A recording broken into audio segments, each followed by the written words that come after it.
काबिल बन। शिवा ने अपने बंगले में मौजूद सामान को देखकर शांति से कहा, सर्पपित्त और नाग के खून को छोड़कर बाकी सबको कहीं और रखवा दो। मैं इस नाग के खून से दवाइयां बनाऊंगा। ये सुनकर यदु भार्गवन ने कहा, ठीक है मिस्टर शिवा, आप निश्चिंत रहिए, मैं खुद इस काम को अपनी देखरेख में करवाता हूँ।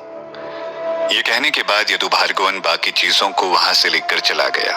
वहीं शिवा के पास अब करने के लिए कुछ खास था नहीं, तो वो पहाड़ी गांव से लाई उस दिव्य सुनहरी हांडी की जांच करने के बारे में सोचने लगा, क्योंकि इस वक्त पर उसे सबसे ज्यादा दिलचस्पी उस सुनहरी हांडी में ही थी।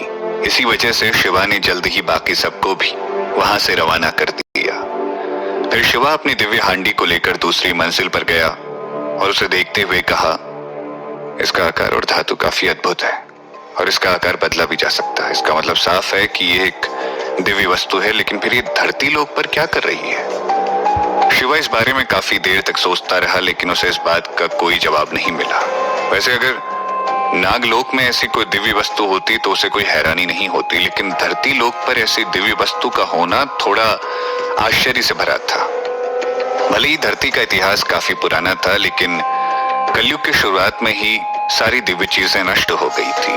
फिर आखिर इतनी दिव्य हांडी एक गांव की गुफा में कैसे दफन थी? इस बारे में सोचते हुए अचानक से शिवा के दिमाग में एक ख्याल आया और उसने कहा, जहां तक मुझे याद है धरती पर 9 दिव्य हांडियां अब भी मौजूद हैं।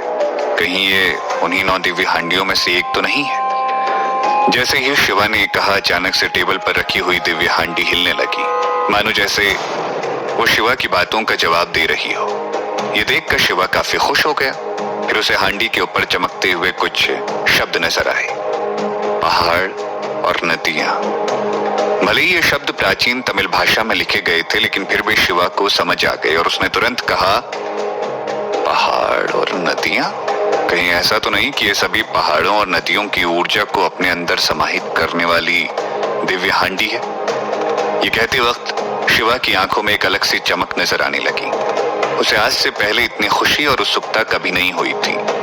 उस हांडी को पकड़े हुए अब उसे ऐसा लग रहा था जैसे उसके पास कोई दिव्य हथियार था, जिसके सिर्फ एक ही वार से वो अपने हजारों दुश्मनों को ढेर कर सकता था। शिवा उस हांडी को लेकर काफी खुश था, लेकिन असल में वो हांडी कितनी ताकतवर थी इस बात का सटीक अंदाजा शिवा को नहीं था। इस वजह से शिवा उसके बारे में जानकारी